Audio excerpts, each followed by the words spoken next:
जय हिंद विद्यार्थियों। तो जैसा कि हमने पिछले क्लासेस में महात्मा गांधी के सत्याग्रह के बारे में पढ़ा था, भारत में उनके प्रथम सत्याग्रह चंपारण सत्याग्रह के बारे में जाना था, उसके कारणों और परिणामों को जाना था। तो आज हम उसी क्रम में आगे बढ़ते हुए खेरा आंदोलन के बारे में पढ़ेंगे। खेरा के कारणों को जानेंगे, खेरा आंदोलन को समझेंगे और उससे मिलने वाले परिणाम को जानेंगे।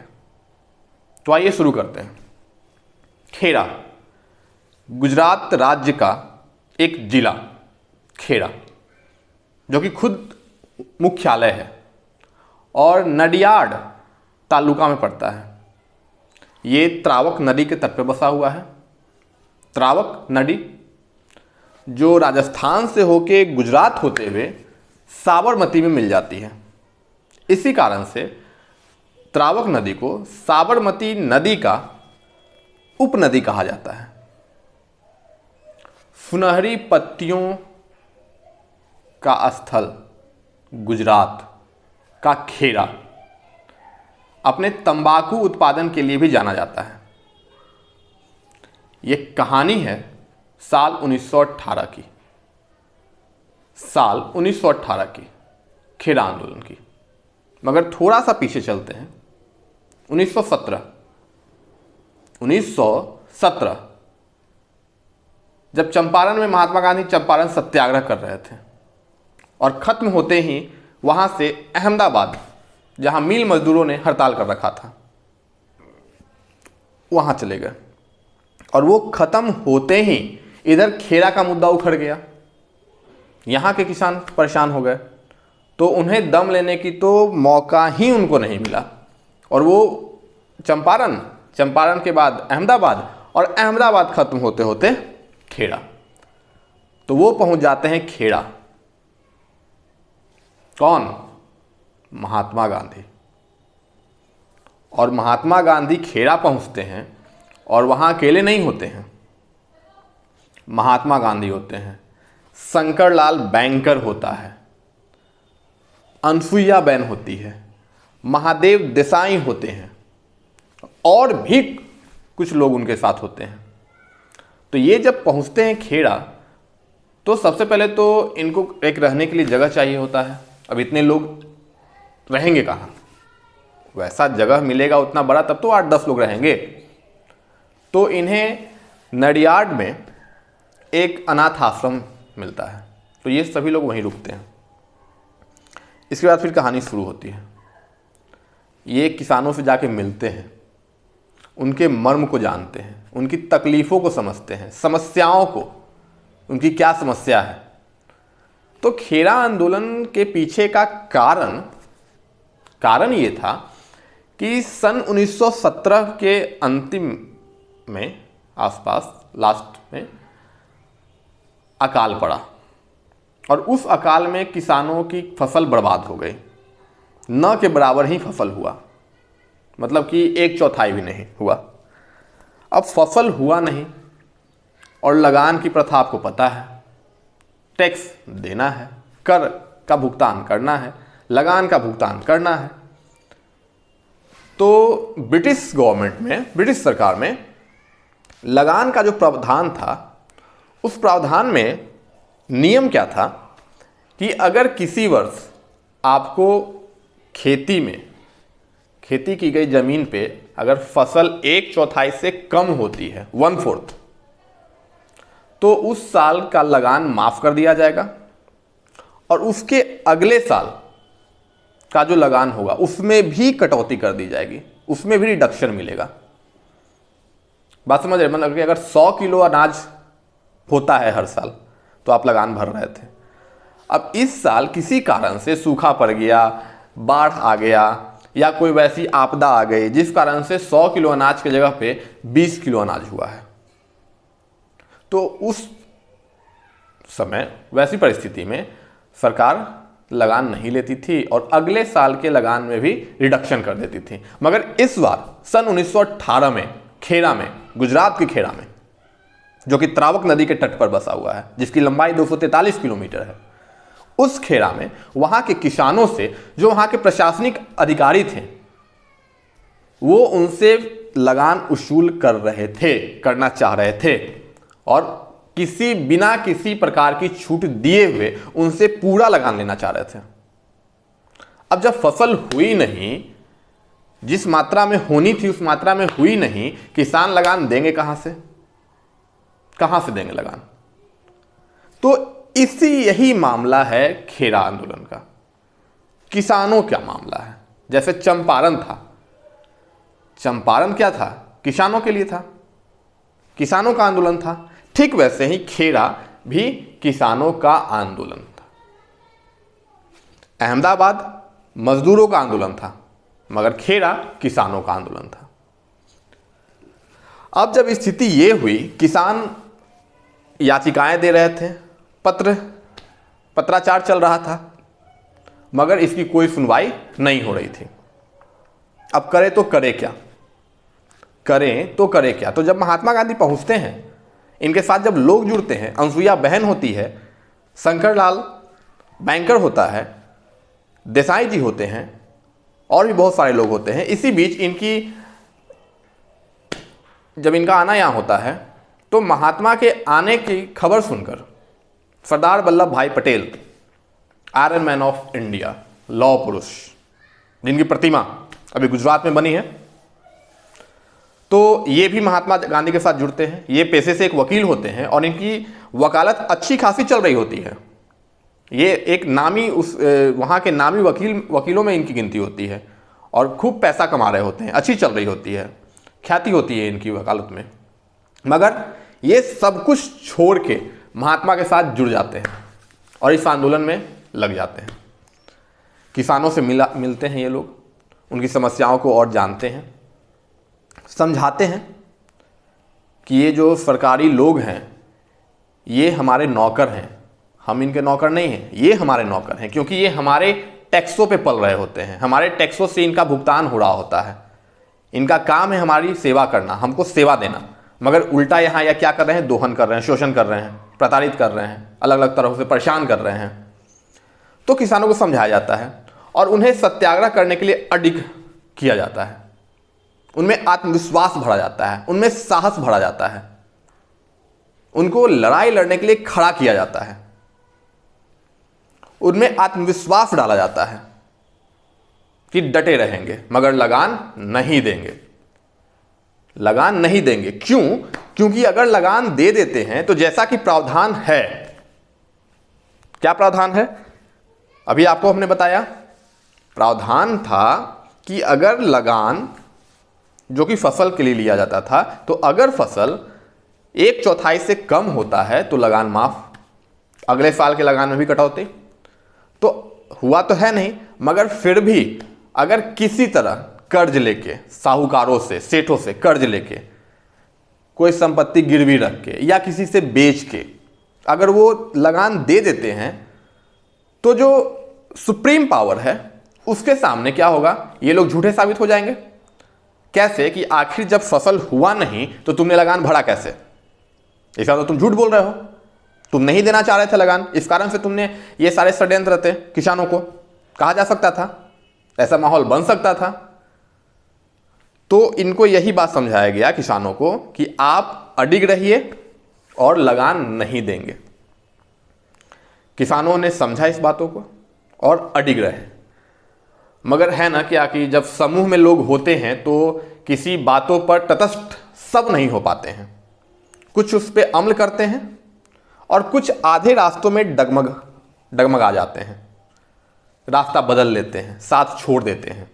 ठीक वैसा ही हुआ। कुछ किसान जो थे उन्होंने लगान भर दी या भरने चाह रही थी, मगर इसी दरमियान में जब प्रशासन को पूरा लगान नहीं मिल पा रहा था, लोग जब विद्रोह कर रहे थे, किसान जब विद्रोह कर रहे थे, तो प्रशासन ने कुर्की करना स्टार्ट किया, कुर्की जब्ती करना स्टार्ट किया। इनके मवेशियों को उठा के ले जाते, इनके हलों को उठा के ले जाते, इनके पास जो कुछ वैसे चीज होती थी जिसका मूल्य बाजार में था उसको उठा के ले जाते, कुर्क कर लेते। इससे भी जब नहीं हुआ तो वो उनके जमीन की कुछ हिस्सा, जमीन का 1/4 कुर्की कर लेते। मगर किसान अडिग थे कि लगान तो देंगे नहीं,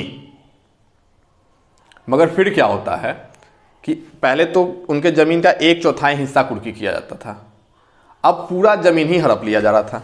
हड़प इन द सेंस की मतलब कि ऑक्यूपाई कर लिया जाता था, उस पर किसानों को आने नहीं दिया जाता था, फसलें काटी नहीं दी जाती थी, पूरा कुर्क कर लिया जाता था। अब किसान बेचारे परेशान कि अब करे तो करे क्या।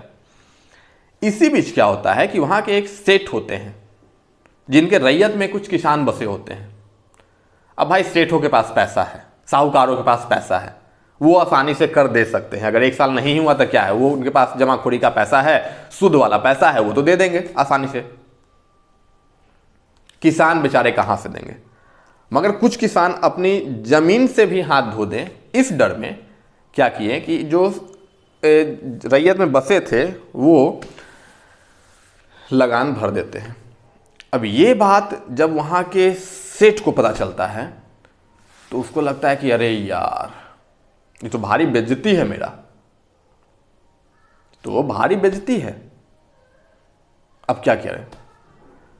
तो वो उस जमीन को दान दे देते हैं, मतलब प्राइवेट प्रॉपर्टी से पब्लिक प्रॉपर्टी बना देते हैं। अब इससे वो समझते हैं कि भाई मेरी तो बेइज्जती हो जाएगी, मेरी ये ऐसे हो जाएगी, तो इसलिए वो ऐसा करते हैं। और ऐसा ही करने के कारण उनकी प्रतिष्ठा बच जाती है। इसी बीच महात्मा गांधी जोश भरने के लिए, लोग में आत्मविश्वास डालने के लिए, सब तरह के लोग होते हैं। तो इनके बीच एक लोग थे जिनका नाम था श्यामलाल पांड्या, उसी गांव खेड़ा गांव के ही थे, श्यामलाल पांड्या। तो महात्मा गांधी कहते हैं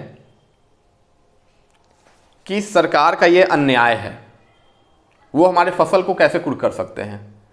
खेत में प्याज रोपा हुआ था, ये कहते हैं जाओ प्याज काट के ले आओ, प्याज उखाड़ के ले आओ। श्यामलाल पांड्या और उनके साथी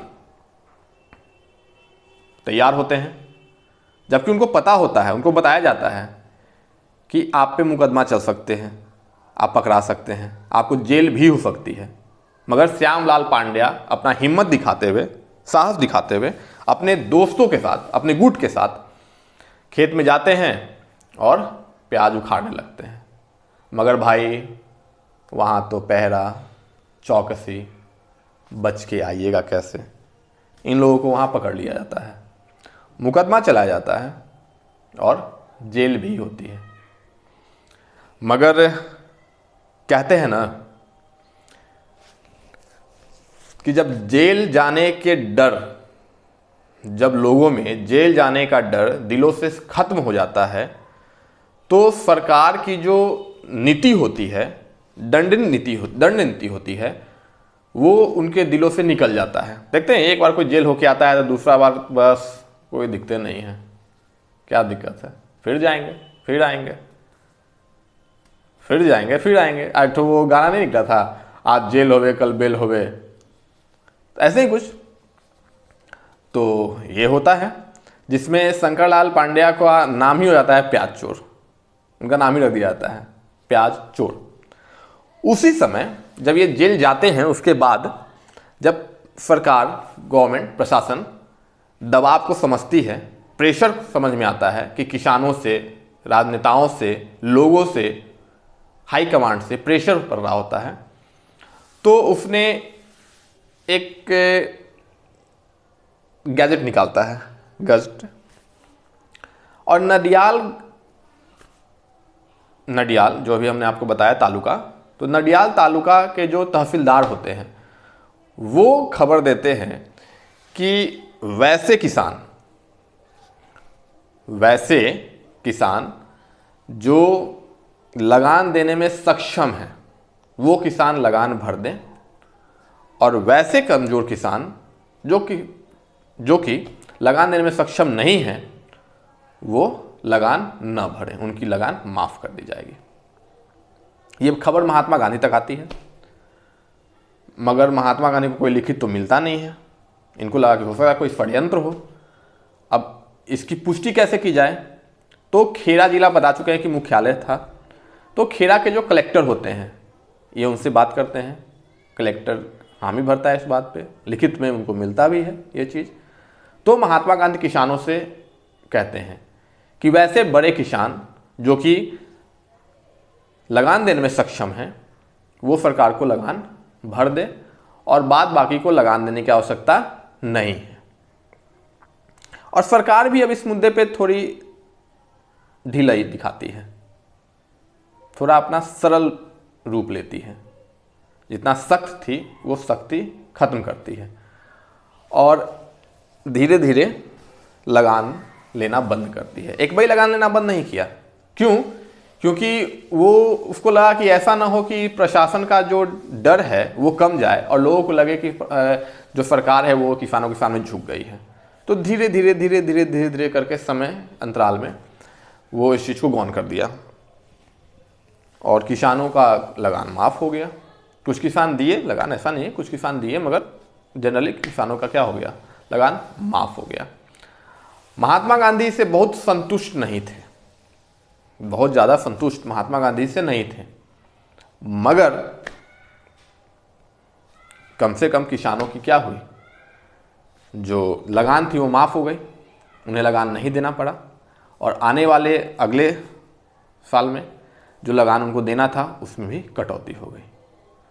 तो ये था खेड़ा आंदोलन, ये एक पूरी कहानी थी खेड़ा आंदोलन की, ठीक है, जिसमें आपने प्याज चोर को देखा, श्यामलाल पांड्या, शंकरलाल बैंकर को देखा, नडियाल अनाथ आश्रम जहां महात्मा गांधी और उनसे जुड़े जो लोग थे, खेड़ा आंदोलन में जो सक्रिय थे वो लोग कहाँ रुके वो देखा। खेड़ा के बारे में आपने जाना, खेड़ा आंदोलन के बारे में जाना, इसके कारणों को जाना, इसके परिणाम को देखा। तो ये पूरा प्रकरण था खेड़ा आंदोलन का। अब अगर परीक्षा में आपसे पूछा जाए कि खेड़ा आंदोलन कब हुआ, तो 1918 में हुआ, 1918 में हुआ। खेड़ा आंदोलन कब हुआ? महात्मा गांधी जी खेड़ा गए तो रुके कहाँ? तो नडियाल में रुके। नडियाल में कहाँ रुके? तो वहां के अनाथ आश्रम में रुके। नडियाल एक तालुका है। खेड़ा किस नदी के किनारे है भाई? त्रावक नदी के किनारे है। किसकी उपनदी है? साबरमती की उपनदी है। लंबाई कितनी है? 243 किलोमीटर है। किस चीज के लिए फेमस है? तो तंबाकू के उत्पादन के लिए फेमस है। समझ रहे बातों को? खेड़ा आंदोलन किस आंदोलन के बाद हुआ? तो अहमदाबाद मजदूर आंदोलन था, उसके बाद हुआ। मजदूर हड़ताल था, उसके बाद हुआ। खेड़ा आंदोलन किसका उदाहरण है? तो ये असहयोग का भी उदाहरण है। ये असहयोग आंदोलन का एक उदाहरण है खेड़ा आंदोलन। इसके नेतृत्व भी किसने किया? तो महात्मा गांधी ने किया।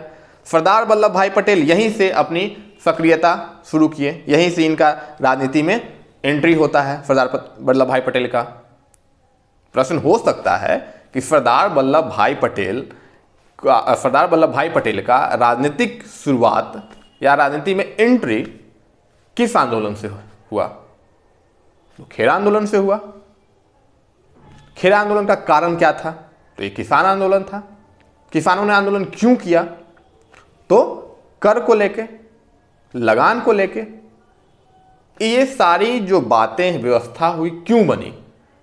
क्योंकि 1918 की घटना है। 1917 में गुजरात में क्या हुआ? सुखाड़ पड़ा, ड्राउट आया। तो यही बस प्रकरण है। अब आप इससे जुड़ी समस्याएं आप कमेंट में हमसे पूछ सकते हैं और इस पर फिर चर्चा कर सकते हैं अगर चर्चा करने की आवश्यकता लगी तो।